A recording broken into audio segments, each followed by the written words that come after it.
Based on the category of And is this on service that that you're page? getting, there's different payment levels for the dental services. Diagnostic and preventative services are paid at 100%. The basic restorative services, periodontal, oral surgery, they're paid at 100%. Removable and fixed prosthetics are paid at 80%. Implantology is paid at 80%. There's an annual maximum for all of the above dental services. That's $2,200 per person per year. The plan also covers orthodontic treatment at 50% of the charge.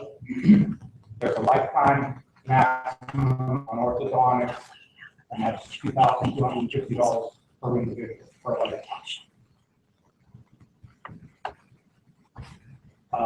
Now, you don't have to go to the dental carrier is United Concordia. You don't have to go to a United Concordia participating dentist. They will accept claims from any dentist, whether they're in their network or not. And there's usually not a problem, but if it's not a network provider, they will pay the usual and customary fee for the service that you're getting from the dentist. The vision benefit is provided through Davis Vision. You're allowed a routine eye exam once every year, beginning every January 1st. You're allowed new frames and lenses once a year, beginning January 1st. Those are paid 80%. There's a $500 maximum on the frames and lenses. If you get back with approximately $500, you are responsible for the amount of $500. Contact lending.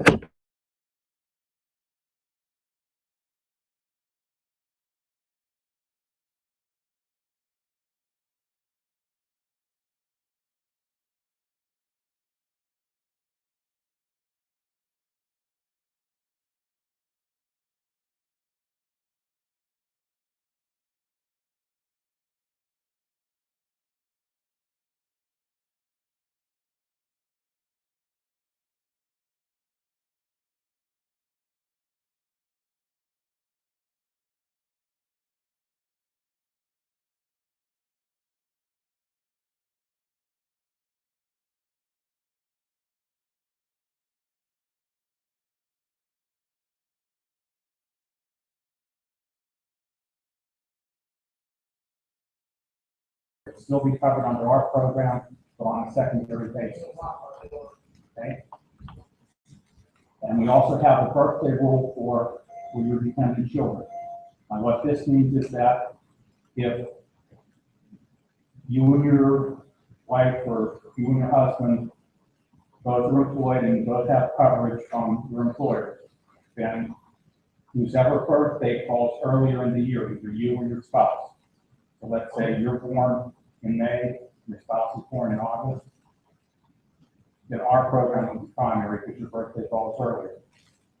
If your spouse is born in May, and you're born in August, then your children are primary under your spouse's employer's plan.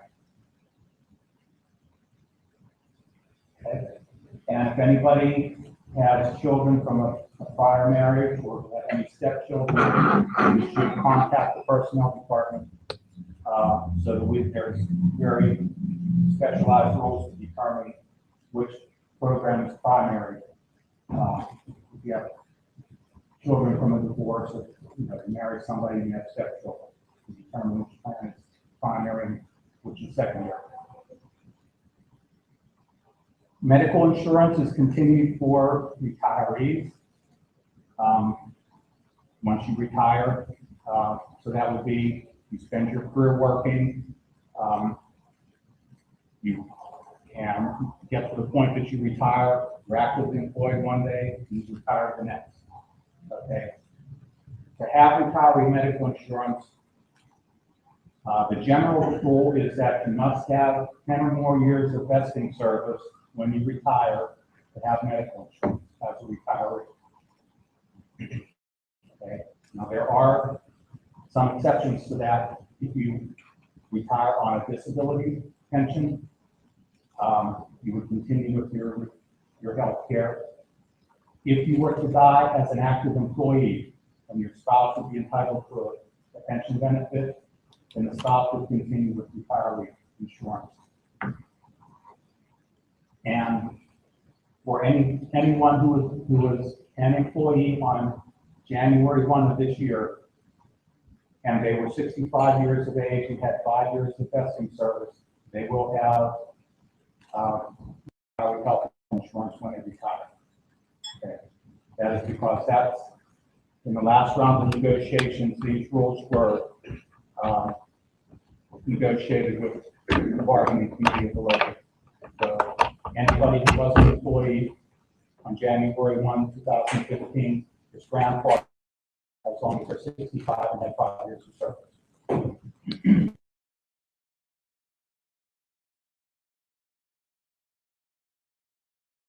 Would remain covered as your dependent, and if you still had any dependent children, they would remain covered. Okay. Once you're a retiree and you become eligible for Medicare, you have to enroll for both Part A and Part B, because when you turn 65, that would become the primary coverage. The Medicare Part B requires a premium on your part. Currently, it's $104.90 a month that they deduct out of your Social Security. The International reimburses our pensioners who have Medicare Part B that premium, and we reimburse that on a quarterly basis. Okay, the life insurance. Life insurance is provided to every permanent employee from the first day of your probation, first day that you can on it. The life insurance is calculated at 125% of base salary. And we also provide AD&D insurance, and that's 3 times your base salary. So if you have a base salary of $41,261, I believe that's a very fine starting rate in the contract. Then 125% of that would be $51,576, for which we round that up to $52,000 of life insurance.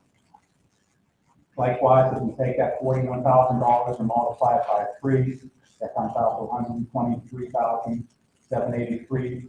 Rounding that up gives you $124,000 of AD&D.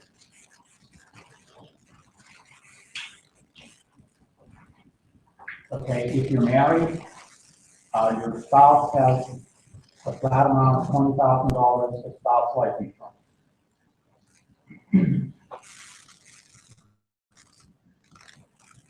Okay, once you retire, if you retire under age 65, your life insurance continues at the amount you have on your retirement until you reach 65, and then it'll be cut in half. If you're over 65 when you retire, then it's cut in half at the time of your retirement.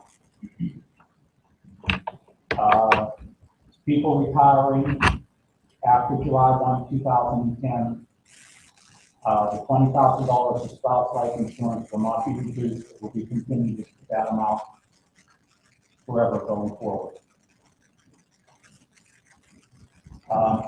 There is supplemental life insurance coverage available.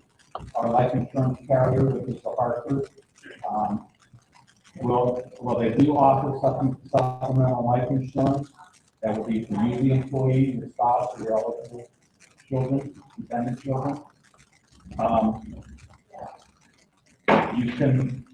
You can apply for that supplemental life insurance at any time, but if you do it within 30 days of completion of your probationary period, then you do not have to go through a small medical exam to get the coverage.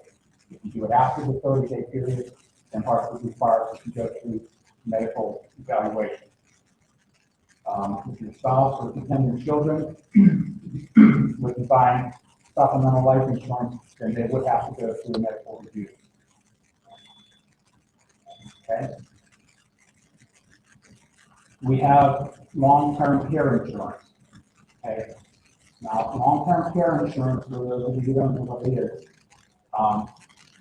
it's coverage for if you're in a nursing home, an assisted living facility, or personal care home, because you can no longer take care of yourself because of an injury or an illness. Okay? There is no coverage for this under our insurance program. There is no coverage for this under Medicare. So, as a result of the merger with PACE, PACE already had this benefit at the time of the merger. So we were able to piggyback onto that and provide the rest of our employees with this coverage.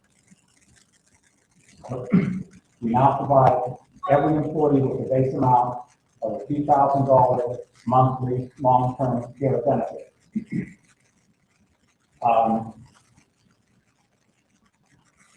So what this means is that the benefit period is for 3 years. So if something were to happen that you became disabled and you were in a nursing home, the insurance carrier would pay you $2,000 a month for up to 3 years, as long as you were disabled and in that nursing home. That would help pay for the cost of being in a home and the person's disability, whatever. Okay? So the international pays the premium that base coverage. You do have the right to buy up. You can buy up, I believe it's up to maybe, I think it's $8,000 a month. And you can have a higher payout period or an indefinite payout period. But anything you buy up the future cost. Okay.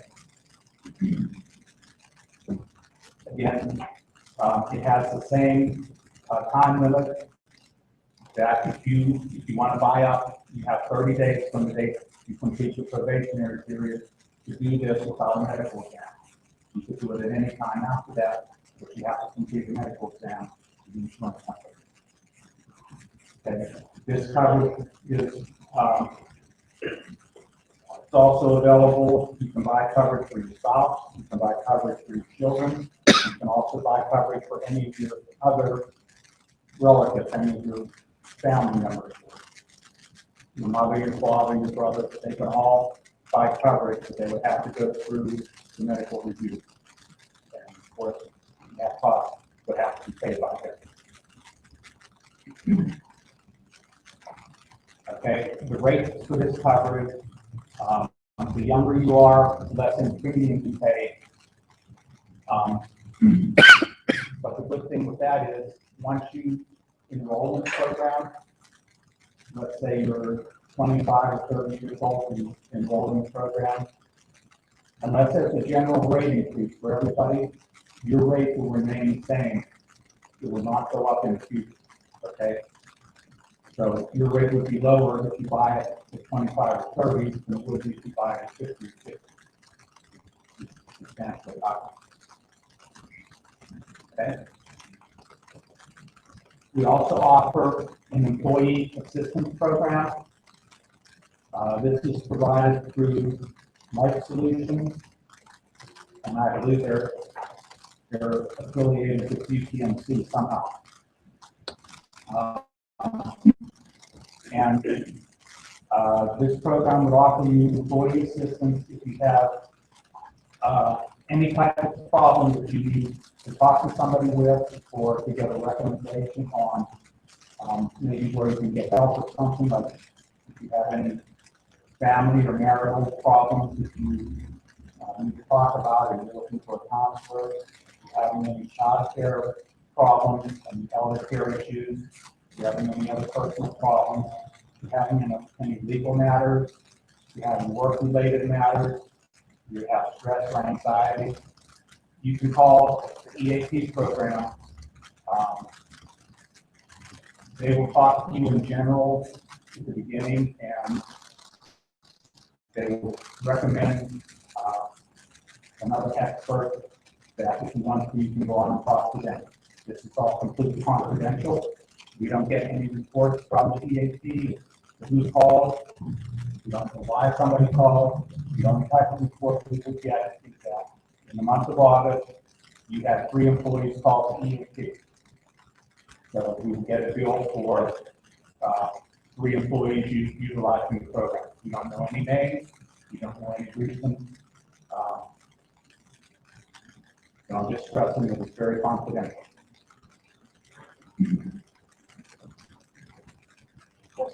Yes.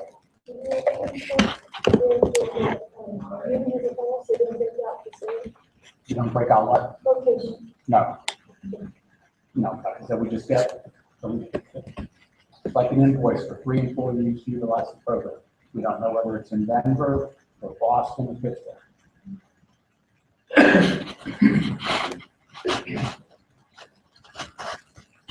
Okay, USW pension plans. Okay, all permanent employees with the union will participate in the pension plan upon completing their probationary period. Now, because of the merger with PACE, we are operating 2 pension plans. We have the PACE International Union Pension Plan, and we have the Steelworkers Staff Pension Plan. Okay. All new employees go into the Steelworkers Staff Pension Plan. There have been no new employees put into the PACE pension plan since the time of the merger. Okay. As part of the last round of negotiations, we actually froze the benefits under both pension plans, and we have a new benefit calculation going forward starting from July 1 of this year, which is why I asked who has been employed after July 1.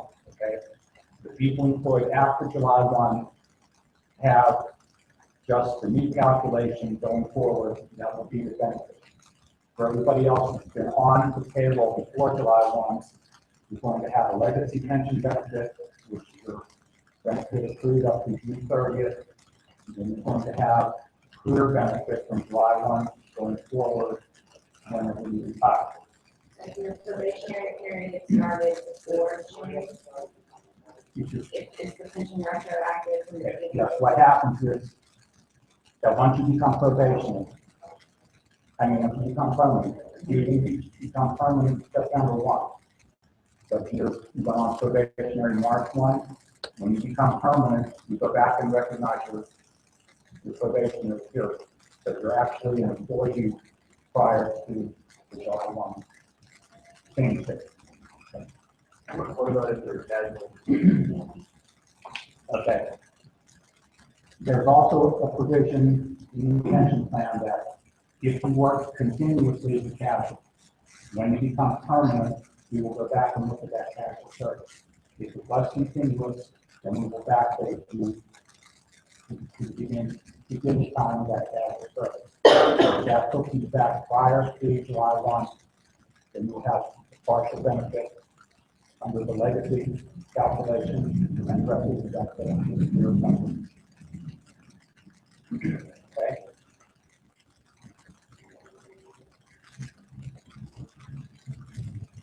And like I said, both pension plans, the benefits were frozen as of June 30th. The former PACE people, for their benefit from July 1 until they retire, their benefit will come out of the staff pension plan. So when you guys retire, you're actually going to get 2 pension plans, one from the PACE pension plan and one from the Steelworkers pension.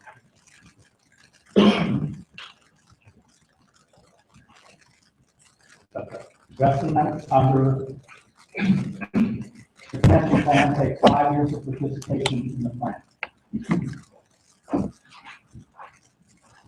Okay. For the legacy benefit schedule, that would be for the calculation up through June 30th. That calculation is based on 2.5 years for his first 20 years of service, So that means after 20 years, you would have 50% of your final average salary.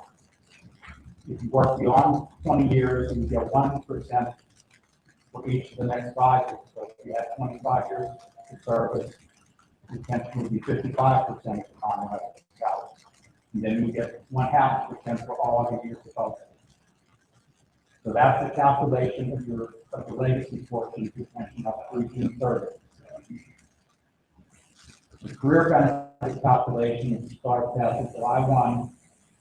It's 2.5% of your salary going forward. And that goes forward until December 31, 2029. And then it's 2.25% for your salary from that point to December 31, 2034. And then 2% of your salary going forward from that point on into the future. Okay, so if you're retiring from the staff pension plan, the legacy benefit and the career benefit will be added together, and you get one pension check compared with the 2 checks for people in the case plan. Okay, now the new benefit calculation, it involves 4 steps to determine what your pension will be. Not as easy as it used to be where you calculated your pension and you now have to do a whole bunch of calculations and comparisons. Okay, step 1, we will calculate the employee's pension on his retirement date using the legacy benefit schedule. Okay, so let's say that you're going to retire.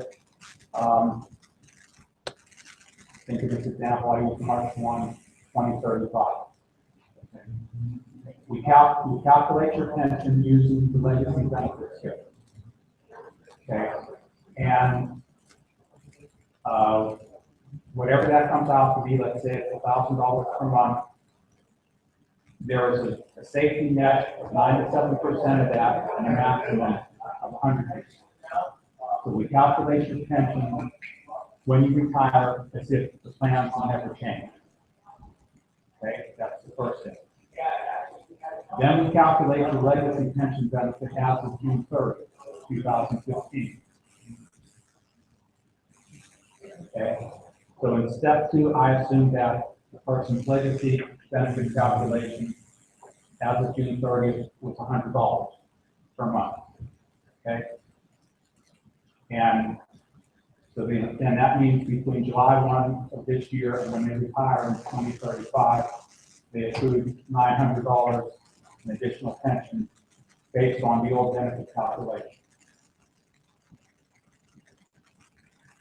Then the third step is that we have to calculate your career pension benefit from July 1, 2015 up to the date that you retire. Okay, so that would be using the 2.5% of your salary, 2.25% of 2%. Okay. So in step 3, I assume that for this period, using that percentage and your salary, it came out at an $850 per month benefit from July 1 to February 28, 2035.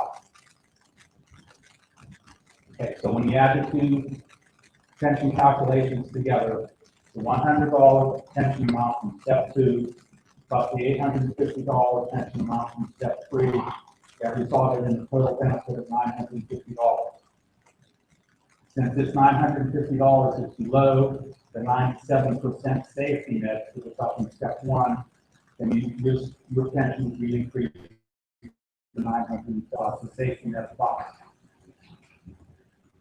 Likewise, if your additional career pension benefit in step 3 was $950 for the same period, this would result in a total pension benefit of $1,050, which is $100 from the legacy benefit plus the $950, which comes up to $1,050.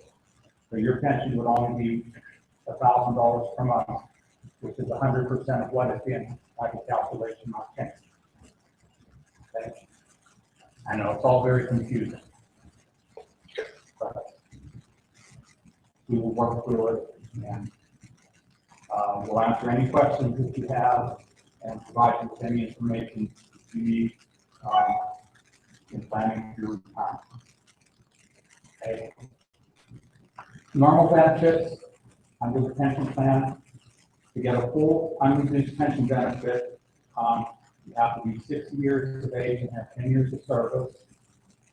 Or, first of all, you have to have 20 years of service, and then the age of your service has to total be 75.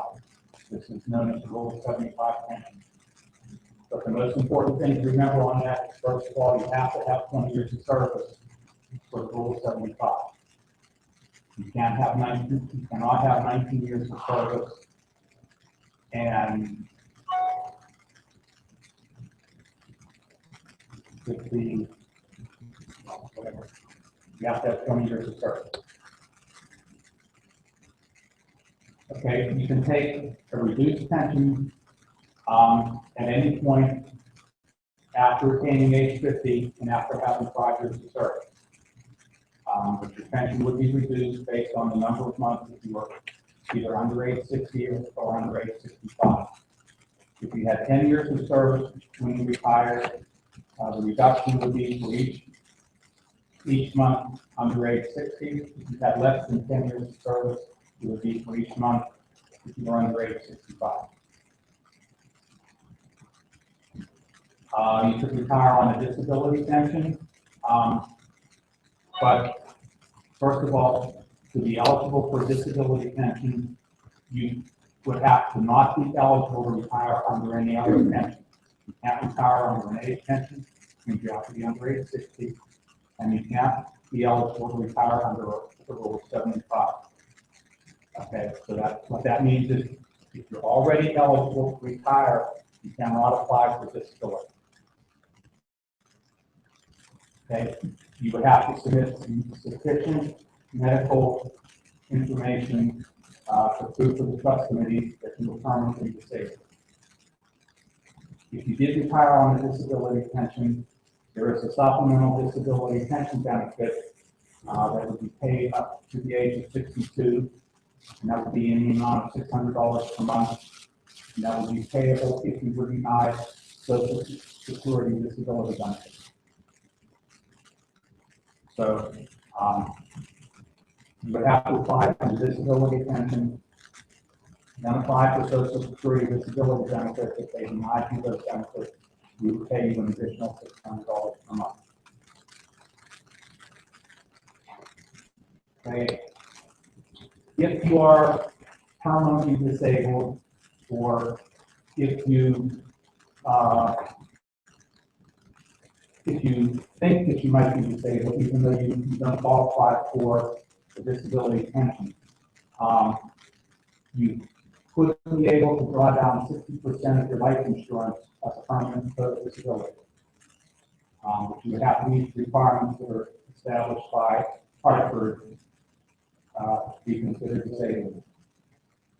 Okay, and what you would have to do is that you have 1 year from the date of the onset of your disability to apply for a waiver of premium from the Hartford, which means they would go in and review the case to determine if you were disabled. And then we would, if they granted you the waiver of premium, whether you were disabled or not, that means that the International would stop paying premiums on your life insurance coverage, but you would still have the coverage because you were disabled.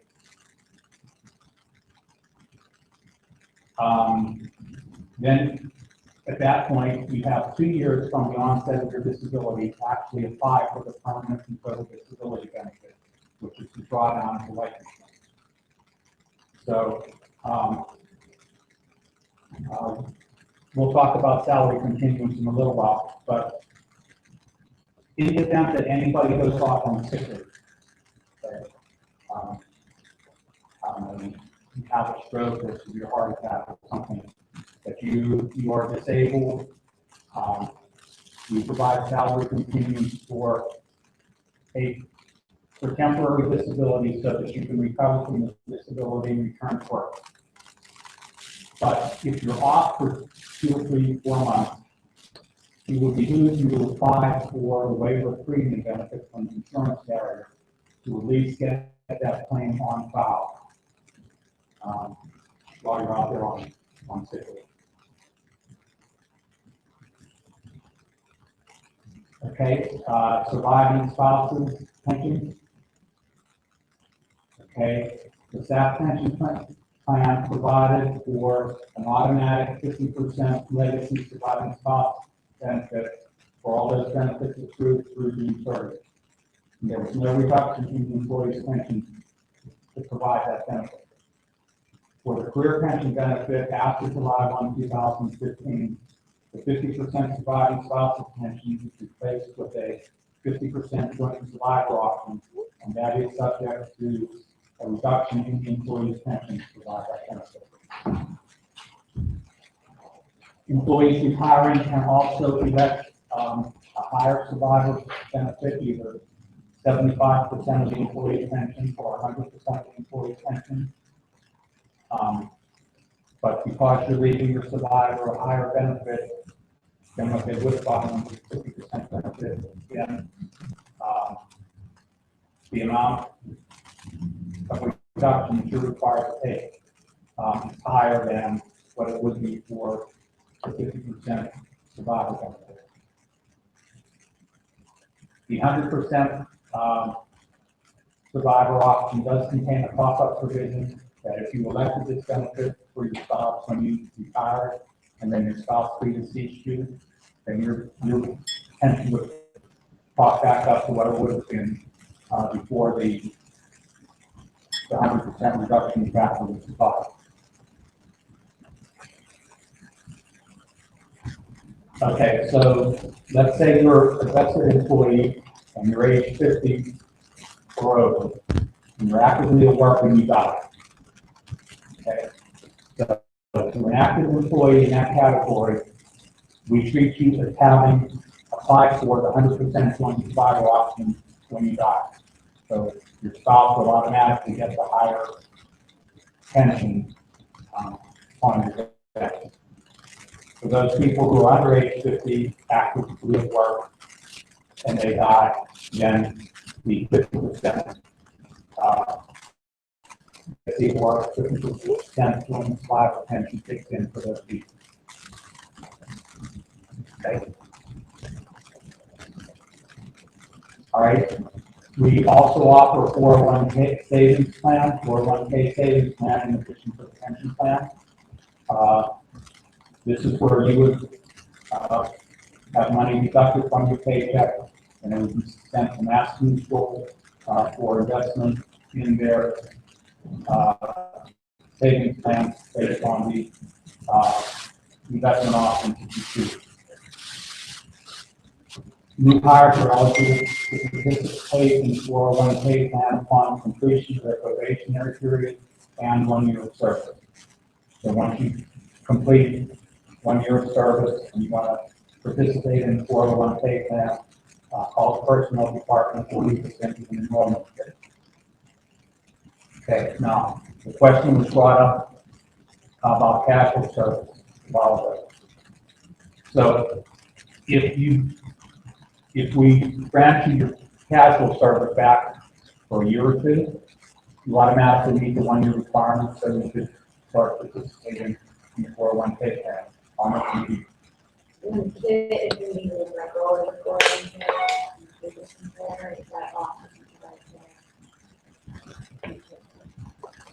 That can be done, but you would have to contact MassMutual to get the forms to do that, and then you would send that to your other employer, that would be employer's plan, and then you would transfer the money. Okay, salary continuance. The USW does not provide short-term or long-term disability insurance coverage. Instead, we have a salary continuance policy that protects employees with a disabled illness or injury that lasts more than 5 calendar days. And this is, like I said before, this is to cover temporary illnesses or injuries where you're recuperating from the injury or illness and you're expected to return to work. The salary continuing schedule is as follows. Employees who have 10 or more years of service can have 24 months of salary continuance. Employees with 5 to 9 years of service can have 12 months of salary continuance. Employees other than probationary employees with less than 5 years of service can have 6 months of salary continuance. Probationary employees, your salary continues terminated upon the end of your probationary period.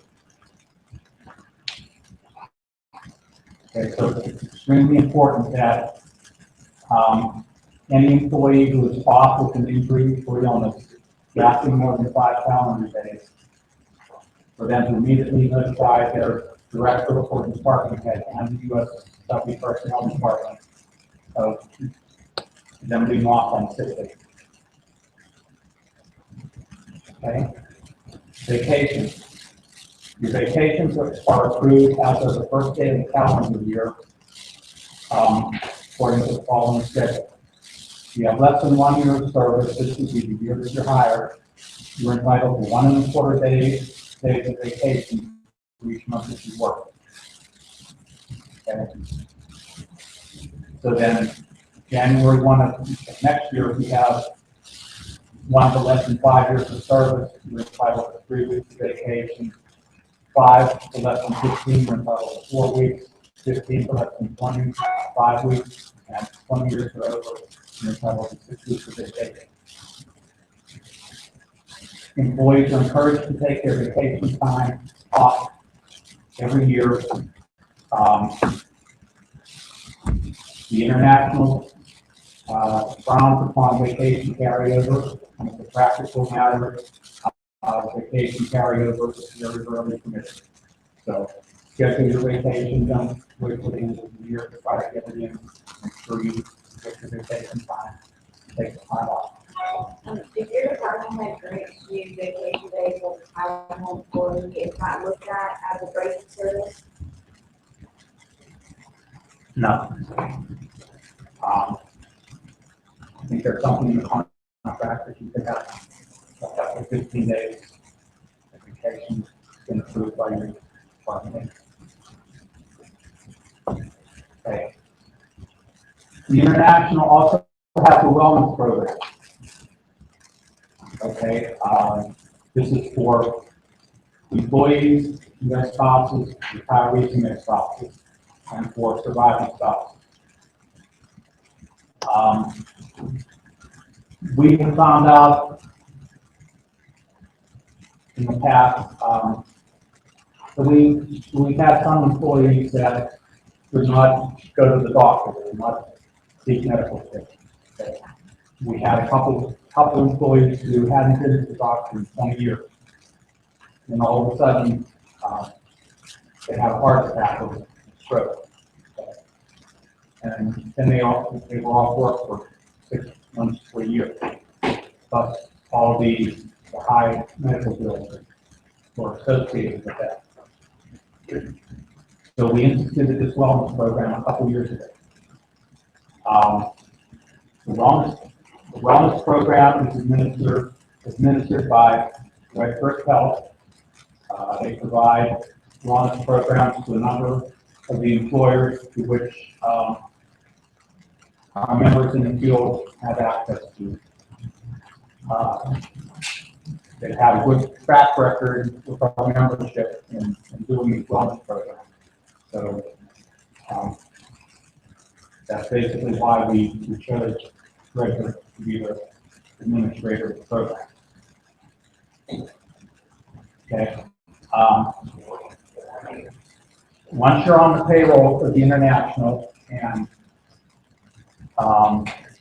we have all your elements set up in the system, then your name will be added to the roster file that gets sent to Redbird every week.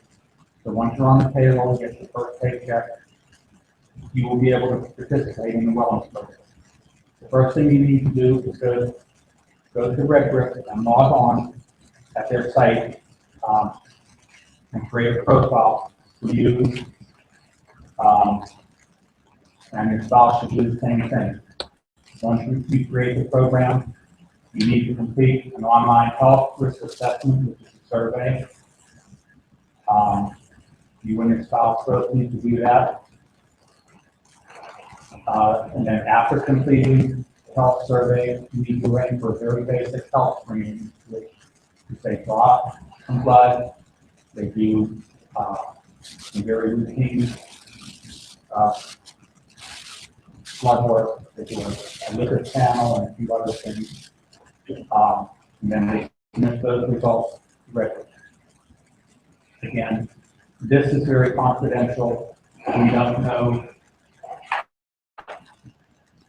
what the results of your blood work are. We don't know anything else. We don't know anything that you completed on the survey. We don't get that information. That's all record. So, for those of us that are overweight, the international doesn't know that. For those people that smoke, the international doesn't know that. We're not going to be charging any additional premiums. This is all very confidential. The only thing we get is we get a report from RCRA once a month, and it says that these people completed the survey, these people completed the health screening, they're eligible to participate in the program. Okay? These people did not complete the survey, these people did not complete the screening, they're not eligible. Okay. So what happens when you complete both parts of the wellness program? Okay. So you complete the wellness program by September 30th of this year, which is the cutoff point. Then next year, we're going to put $250 for you and $250 for your wife if you're married into a health reimbursement account. Which means that you can use that money for anything not covered by the insurance program. If you need eyeglasses, it's over $500, you can use that to pay the eyeglasses. You can use it to pay propane on prescription drugs. You can use it to pay propane when you go to the doctor. Okay, so the important thing is both you and your spouse have to complete both parts to be eligible. Okay? And also, there are incentive dollars that you can earn out there on the RCRA website. They have like a, I think it's called a Boost program, where you can, if you do physical activity, if you work out a couple days a week, if you walk every night after work, you can go on to their system and log on and say, I walk for half an hour on this day. And tomorrow, you do the same thing. Okay? You can earn extra incentive dollars for yourself, up to $120, $125 every 6 months. For yourself, your wife does it, $120, $25 for her. So if you do it twice a year, you can get another $250 for each of you. Added to your HRA money. Okay? So then once we get the final report from RCRA after the September 30th deadline, then we will prepare a report that we will send to Sentinel Benefits. They're the people that handle the HRA money. They will actually have prepared for you a Visa debit card, it's called a Benny card. It will have whatever amount of money is that you earn, $500 for completing the wellness program, plus any incentive dollars. Okay, so that will be on your Benny card. Like when you go to the doctors, all you have to do is slide the card like a credit card or a debit card, and it takes care of the copay. The CVS or Rite Aid, you've got prescriptions, just slide the Benny card, the copay is paid. Okay, and they will keep track of the balance that's on your Benny card. And also, if you go on to the Sentinel Benefits site, you can create a profile, and there's information on here about the plan access code, and you can monitor the activity on the Benny card. If you have fuels Like if there's some reason, maybe your doctor's office won't accept it, you can submit a paper claim to them, they'll reimburse you the money. So it's a very good program.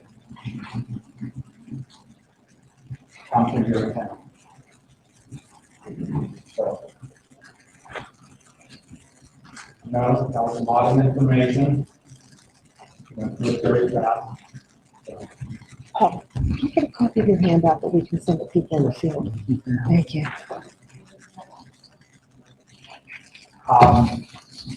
If any of you have any questions, don't hesitate to give us a call. Personnel. Okay.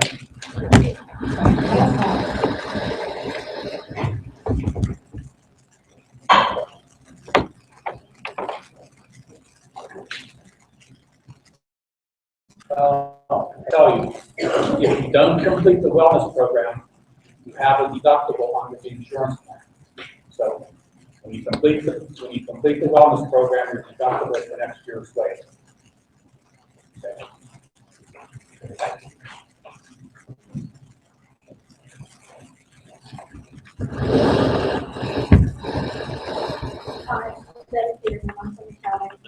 Okay. Where are you gonna be? You wanna stand here? Stand here, so I This just is fun. okay.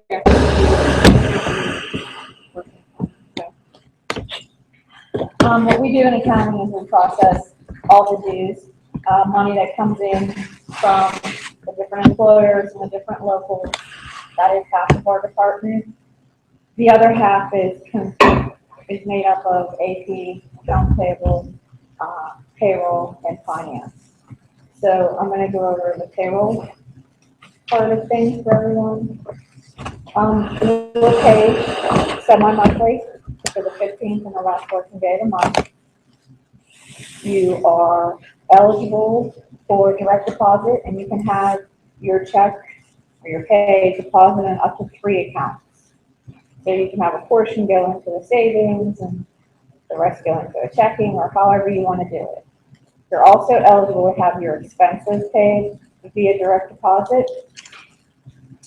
We process expense vouchers for those of you that travel, are entitled to different cell phone or internet allowances that are already used to turning them in. We process expenses twice a week. Our typical turnaround is about 2 to 4 days from when we receive it. Now, you have to submit it to your department head or director for approval, and then it has to make its way out to our department. So it's a 2 to 4 day turnaround from when we receive it. So I think in average, it's about probably a week to be reimbursed. Rhonda McPhillips will get into the expense process a little more later. As Paul mentioned, some of the programs that are offered as far as supplemental life, the long-term care, if you opt to have those are automatically withheld from the pay. We work very closely with personnel to get the information. So it's, it's something you're thinking about. It comes right out. It's not, you don't even have to worry about handling any of that.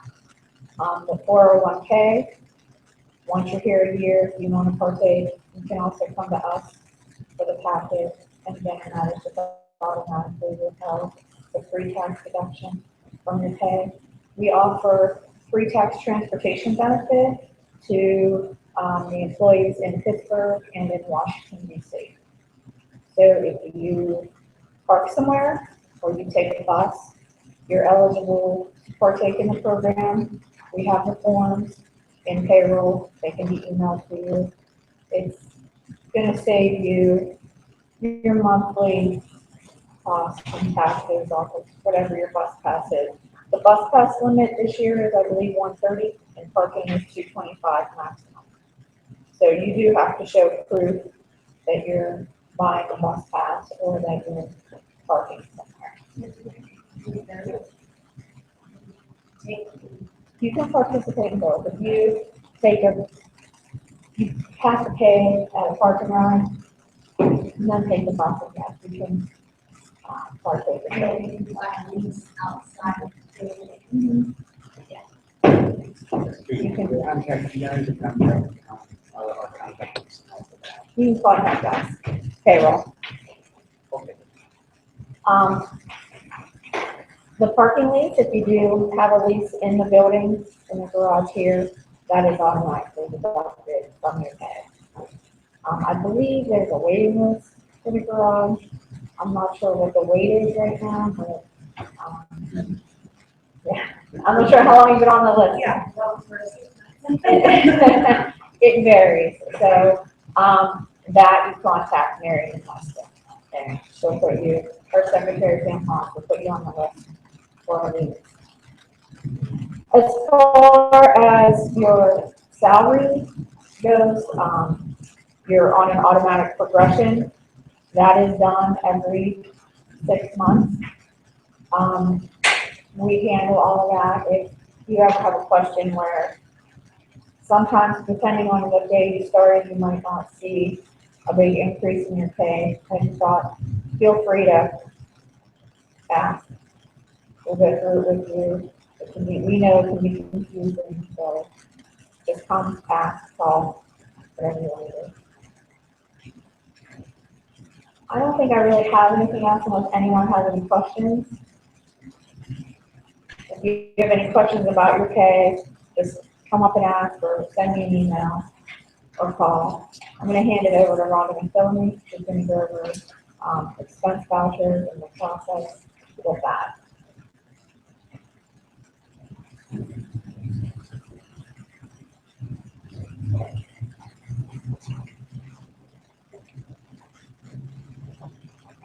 Rhonda McPhillamy, working the payroll side of the accounting department. I work on both payroll and expenses. So if you have questions about your payroll or your expenses, you can come, call, email me, and I'll try to help you. If not, I'll find an answer for you. I passed around an expense voucher, just a blank copy so that you can see. We have this electronically. If you don't have one, send me an email. I'll send you out a copy. And this is what you would use to turn in your expenses.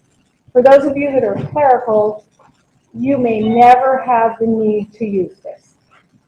It's not a bad idea to have a copy of it in case you do travel somewhere, but you probably won't have the need for it. For the rest of you who turn in expenses, we ask that you turn them in twice a month, from the 1st through the 15th and the 16th through the last day of the month. We do have a 90-day policy. If you do not turn in your expenses on a timely basis and you wait until after 90 days to turn them in, the International has the right to deny those expenses and not pay them. They can also be taxed. And for those of you who have a corporate American Express card, the International has the right to cancel that card if you're not following the policy. It's 90 days for your expenses, and it's 6 months for your cell phone and internet reimbursement. We have a cell phone reimbursement of $50 a month and an internet reimbursement of $30 a month for those of you that are eligible for it. When you turn that in, you have to turn in a copy of the bill that shows the period that the expense is for. So you always want to make sure that you turn in the page of the bill that shows that it's from May 1st to May 29th, or whatever the period is for, so that we know what month we're reimbursing you for. Mileage is 57.5 cents, and for those of you who are on the car allowance program, it's 23 cents. You have to list your mileage. If you're claiming mileage, you have to list it daily. You can't just put 150 miles lump sum for the whole month. You need to list your mileage daily so that we can see where you've traveled. You need to list the purpose of your travel. So if you went from the office here to Linden Hall for a training, you need to write that in there and the amount of miles that you traveled. And there's a column for most of the expenses that you may have. If you have a hotel expense, you'll put that in there. If you have a corporate Amex, you're just going to write in that column where it says hotel Amex. But you need to attach a copy of that hotel bill, even if it was paid with your corporate Amex, or if it was direct billed to the international, in order to receive your per diem, which is your overnight per diem for your stay. So you must attach a copy of that hotel bill. Your overnight per diem, if you receive the $11 daily per diem in with your salary, your overnight per diem is $46 every day. Your day of return is $23. So the first day that you travel to, let's say you go to Washington, D.C., you're going to put $46. The next day you're there, it's $46. On the third day, you come back to Pittsburgh or you come home, then it's $23. If you do not receive the $11 daily per diem in your pay, then your per diem would be $57 and $34, and that would apply to the clerical employees, basically. You're also entitled to $23 in meal money.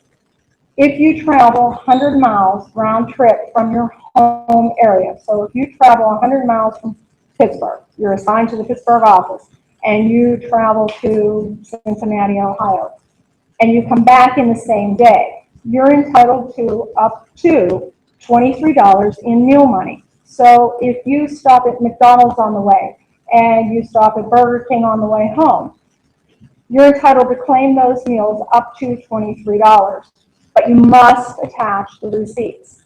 I just want to interject, that's meals when you're on the road.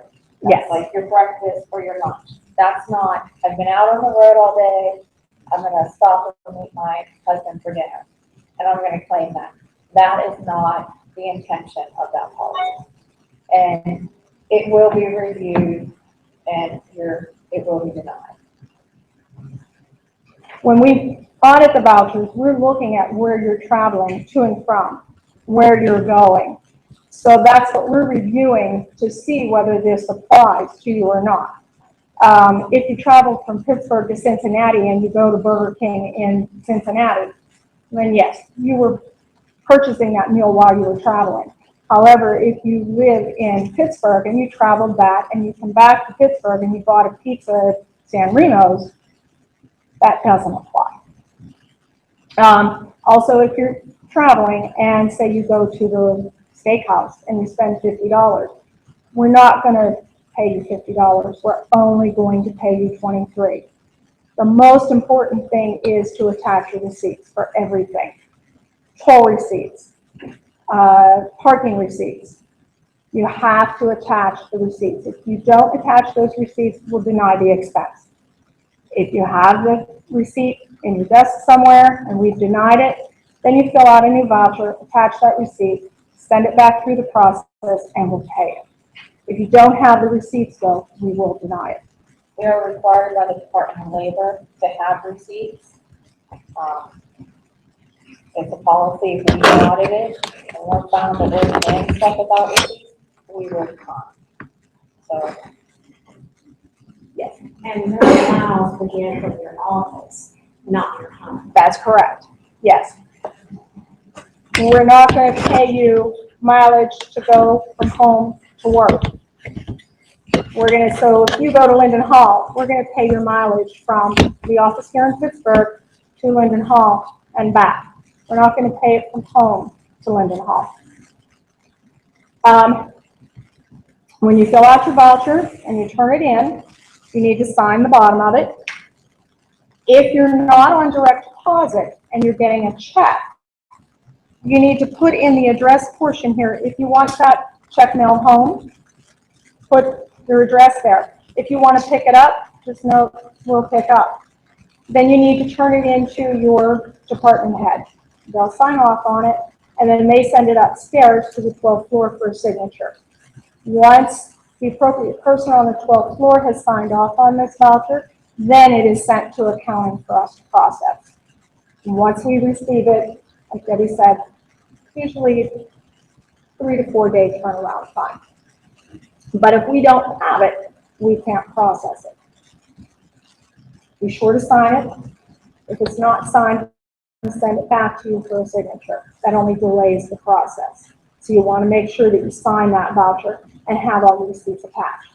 And like I said, if you have a question, give us a call. That's what we're there for. I just wanted to touch base on the American Express card. You're eligible for an American Express card if you're a resource tech and above and you're a permanent employee. All you have to do is call the accounting department and we'll get you the application. It's a guaranteed card. It's in your name. However, the USW is paying the bill every month. You have 90 days to submit your expenses, as Juan said. You should review your American Express statement every month. It should be treated as your own personal credit card. If you stay at the Westin and they charge you for something that you didn't do, you have a limited amount of time to call and dispute that charge. So we encourage you to review those statements as you get them, deal with any problems. It's a guaranteed card. We're guaranteeing the payment, but it's up to you to call the hotel or American Express to resolve any discrepancies.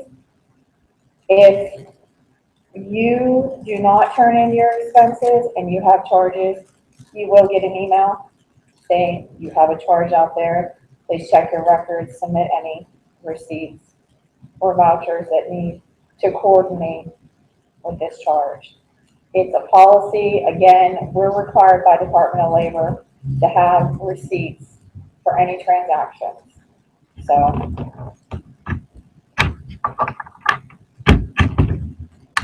Okay. Thanks, everybody.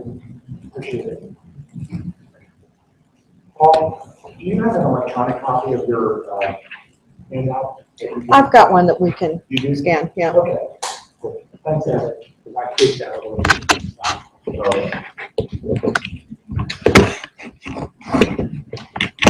What's up today? Hi guys, I'm Barbara Waitstack. I work in the communications department with RJ. I've been here maybe about 8 years. I'm responsible for the blog site. I don't know if you've seen the blog on the UW website.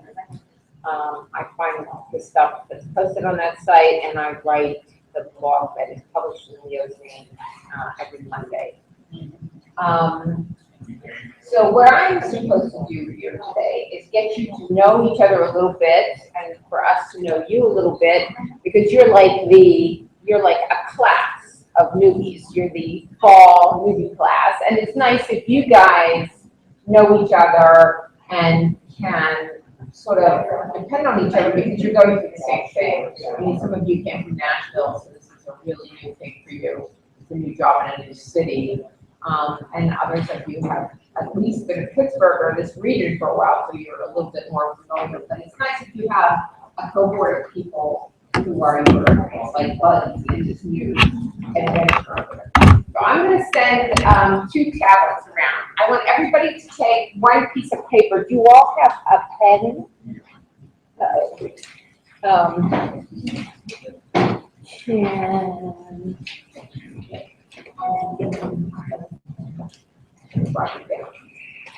Okay, so we're going to introduce ourselves to each other. And one of the ways to do this is to tell people something about yourself.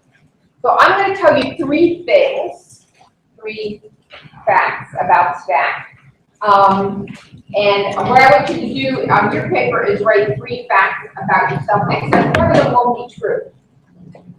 And the other people in this group have to guess which one is not true. All right, so here's my facts. 3 facts about Stack. Stack became a reporter because she thought she wanted to be a writer, like her distant cousin, James Kitchener. But then she discovered she hated writing and really only liked talking to people and gathering information. That's fact number 1. Fact number 2. Stack has a 125-pound dog named Nippy Doo. do like two in French. So named because it looks like a lion, and it's the second dog Stack has owned that looked like a knitting lion. And 3, Stack is an Americanized version of the Italian name Stackola. Okay, you don't get it. All right, so can we have a show of hands for who thinks the first one about Stack becoming a reporter is false? Okay, you guys are good. You're really related to Michigan, huh? You know, the Michigan family reunion.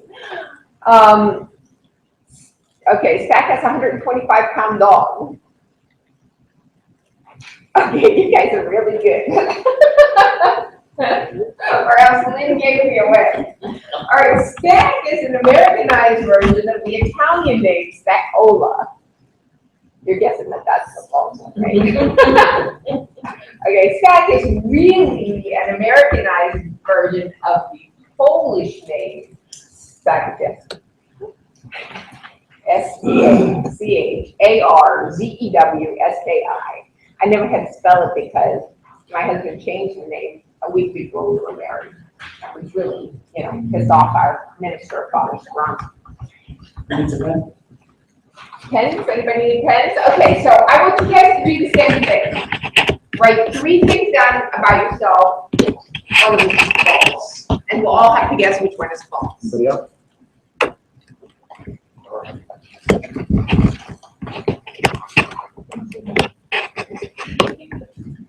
Should I begin this week? Sure. What am I doing? You're right. No. False. Yes.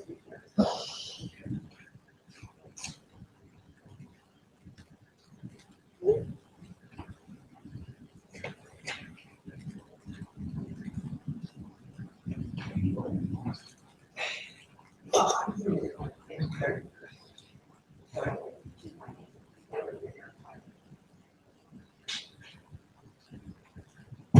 feel like I should do the song.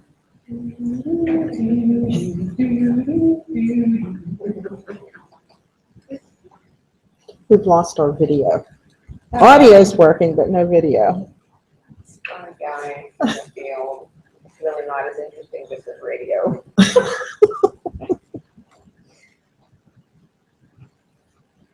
And the field people participate? I don't know. Can they? It's hard for us. They can either send me an email Yeah, field people, why don't you send us an email, to see. CGEHM, Mhm. on cgehm@usw.org with your 3 things about yourself, and I'll read them, or Carol can read them.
No idea what happened. Okay, is everybody done? Please reply.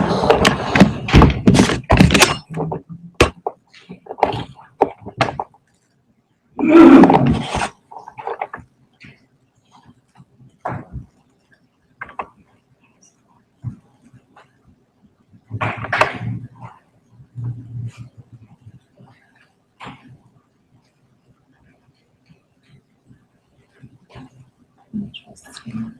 Because a message popped up that said the device wasn't recognized. I visited and working fine, and it just went out. Yeah. I think it's because this computer. Okay, how about if we start with RJ? And if you guys would tell us your name and Not the like department you work in. updated, and Maybe the this is department will be a little best. clue for people, Okay. like working in communications could be a clue that you were wanting to report. RJ? So I'm RJ Huffnagel. I work in communications, as I said earlier, and I've been with the Steelworkers for 3.5 years. So I should just read my 3 facts. And RJ and I work together.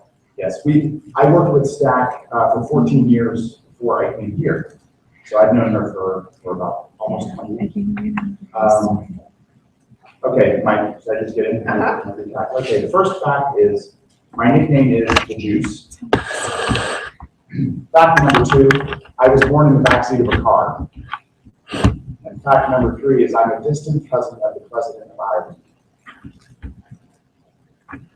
Wow. Those are really hard. All right, so let's vote. Who believes his